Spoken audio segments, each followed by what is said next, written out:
All right, here we go with another sprint takeover. Uh, this one by Oncoming Shower, where we are going to read the plant article they wrote. And I don't know how to pronounce this. Uh, Scottish sounding Welsh. I don't know. um, so I'm going to do my best with my pronunciations, but no promises. So, Blawwch is a species of small trees whose leaves and leaf buds are used to produce tea. The species is native to Midmore and is grown using a mixture of natural resources and druidic magic. The trees are mutated by the circle's innate powers to provide different flavors of tea each year. The leaves and flowers also contain a high level of caffeine, which helps produce the tea created as a solution to late night working. Although the traditional tea plant that is most common across Arasgoth, this particular species is the rarest and most popular. It can only be found in Midmore and is fiercely protected by their population. Stealing the tea plants can result in severe punishment. The plant cannot reproduce on its own, so the druids need to take the cutting and use artificial propagation. Okay, I this okay. I need to make an adjustment here with my pen. Okay, one thing I already like about this is you have limitations on the power or limitations on it. Because I think the limits that you put on your fiction is a lot more interesting because then you have to work around those limits. A very Brandon Sandersonian idea, but I do like it. Okay, they can't reproduce on their own. The druids take cuttings and artificial propagation. That's good.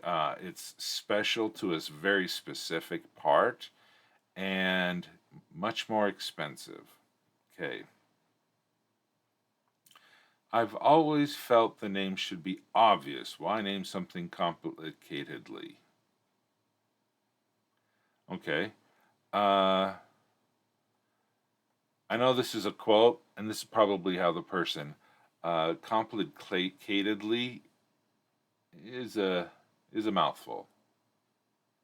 But if that's how people talk in the language that was then translated to English, then that's fine. Okay, Blawwch was first named by gnomish botanist Nixus Lightstitch, who was also the first to discover the leaves could be used to make a type of tea. The name in is originally in Gnomish, but translates into common as flavor the water. And its name is a literal description of what the plant does. Okay, most of the gnomes and bulgs who work with the plant call it Blawwch for short, translating directly to flavor. Most common folk who buy the tea that the plant is part of just call it tea or tea tree. Those that are in Midmore and more focused botanists call them by their full name. Okay, this middle sentence. The most common folks who buy the tea that the plant is part of just call it tea or tea tree. Hmm.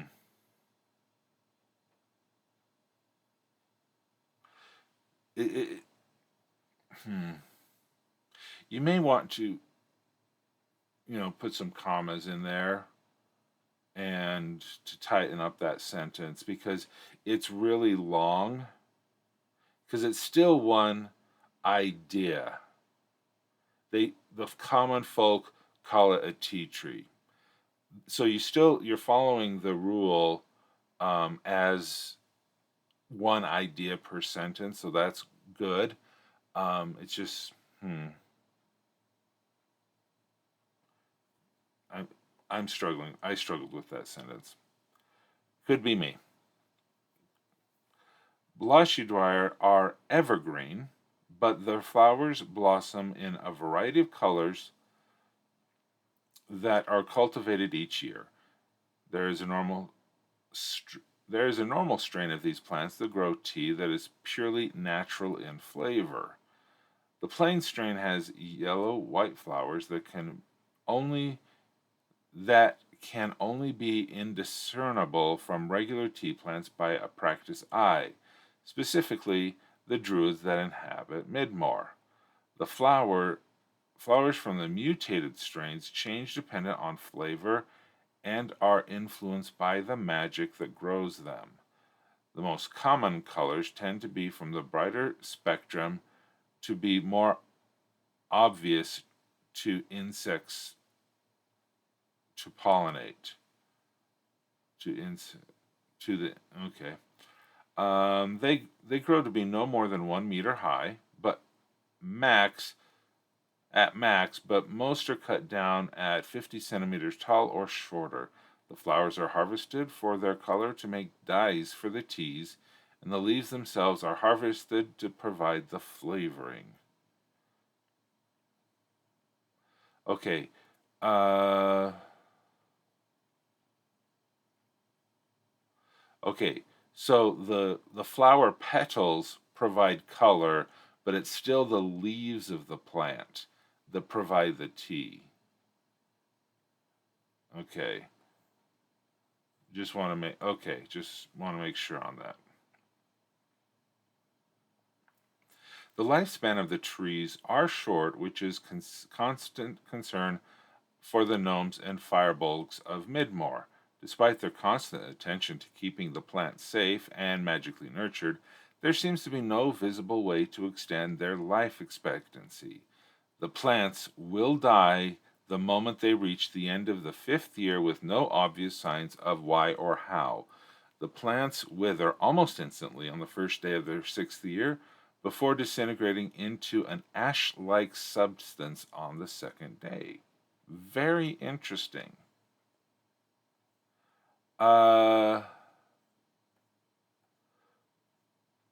It would be interesting that they've set up plant rotation, that they crop rotation. If you Google crop rotation, George Washington Carver, and I think was the one who first recommended it. But it's you have different sections, and you rotate it year after year. And so and James, they did it in the Middle Ages. All right. Then what I would recommend is that they have like 6 or 7 areas, and one so an entire field collapses at the same time, and then it can be planted at the same time. So it's not like they have to work and pick through, because if this is a known thing and it happens, then they would probably plan for it to make sure that it all happens for maximum. Yeah, and the ash could be a good fertilizer. That's a great idea. Or is it a good fertilizer, or is it still usable for tea? And the ash is the ash a more rare variant of the tea? Does it still retain its tea-like properties?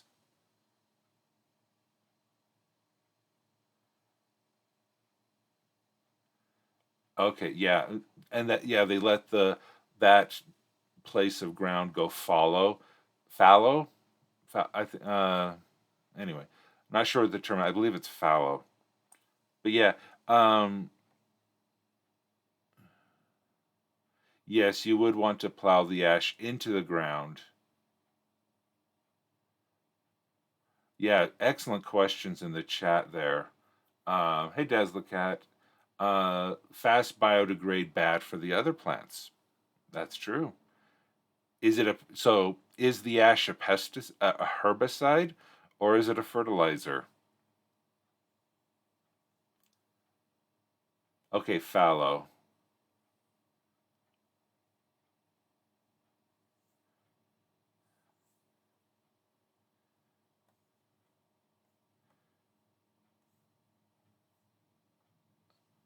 Okay, so yeah, you don't really have a lot about the cultivation using artificial propagation because that does. You mentioned it very briefly, but it would be, I feel, interesting to have a whole section on the implications of. I'm not sure who said it before, but is it uh, grafting? Is it cuts and grafting, or is it taking cuttings and putting and having them take root? I mean, there's a lot of ways you can have artificial propagation, but it'd be interesting to know that.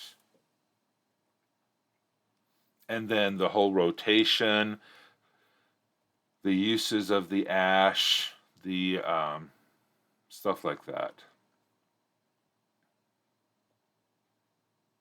Okay. The discovery of this was mostly by accident in 400 BTU. Nixis, like Stitch, was somewhat of a taster when it came to her exploration of the world of plants. Known for picking up flora and licking them, she often found herself on the other end of a healing spell. Very fun. Okay, you want a tool tip there? I recommend it. She discovered a small collection of trees surrounding an old oak tree, no more than 5 of them at a time. They were barely growing and on the verge of extinction when she tasted them by licking one of the leaves. She felt the taste had potential but needed more substance to them, so combined them with water to see whether it had an impact. After much experimentation with the leaves and various attempts at growing the plants with her own innate druidic power, she discovered the best way to use the leaves was to put them in boiling water, just like traditional tea. She took the last remaining plant home with her to Midmore, and the expansion of the species continued from there, turning Midmore into the hub of the tea trade it is now.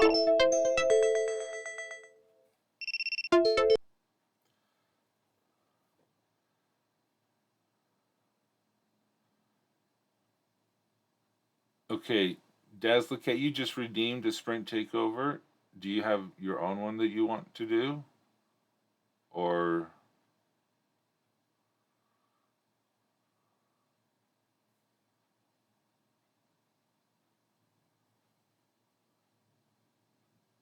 okay.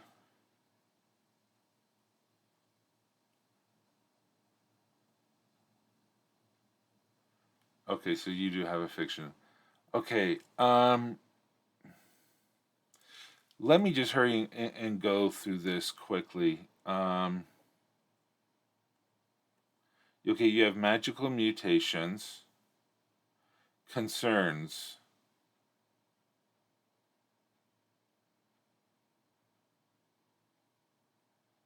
Okay, yeah, all right, the concerns.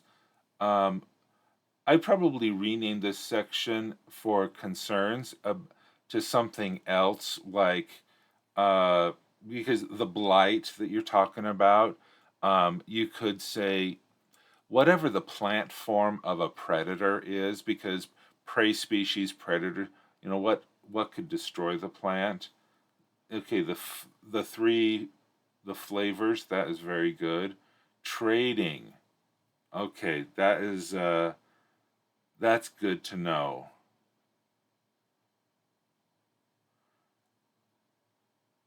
Other uses. Okay. And see the other uses this is where you can put in the description about the ash that you have. You could talk about that. So again, very good. It would be criminal to steal this. It just looks like Al Award for Swift is a big fan. So anyway, good going. The writing was really well done. I did stumble over a couple of things, but I would again recommend that you go in and you read it out loud yourself, and if there's any time that you stumble over the words, then you would then write it as well. But also, one thing that I do recommend is you read from the bottom up, because when you start reading and getting into a flow, you will then get caught up into what you think you wrote, not what you actually wrote. So here, I would recommend the flowers have been used in certain potions to help speed up the ingestion process due to the high level of caffeine in the plant. You review that sentence. Then, the bark of Blawwch trees is extremely flexible and so can be used to create strong bindings for fences, ties, though it is rarely seen outside the buildings of Midmore. Okay, that's a sentence. Now you could work on that sentence. It is a bit long. I would recommend breaking it down. And I'm not sure what heading this is, if this is a heading 1 or a heading 2. But if you have multiple things in the same paragraph, I would recommend breaking them into smaller paragraphs. One idea per paragraph. I am a big fan of small paragraphs. Okay, it helps scanning a document go much more quickly. So if you're talking about, okay, here's a paragraph for construction, then here's a paragraph of using it in potions. Okay, so you could break that up into 2 paragraphs: introduction, construction, that, and then with a heading 2, you could say like construction, heading 3, medicinal and potions, heading, herbicide and pesticides, or something like that. Okay, cool. Yes, yeah, I am but see, here what you did here with the raspberry and the flavors, excellent use of bolding as a way to break up your thing and make it easier to find later on. See, this is good stuff you got here. So, yep.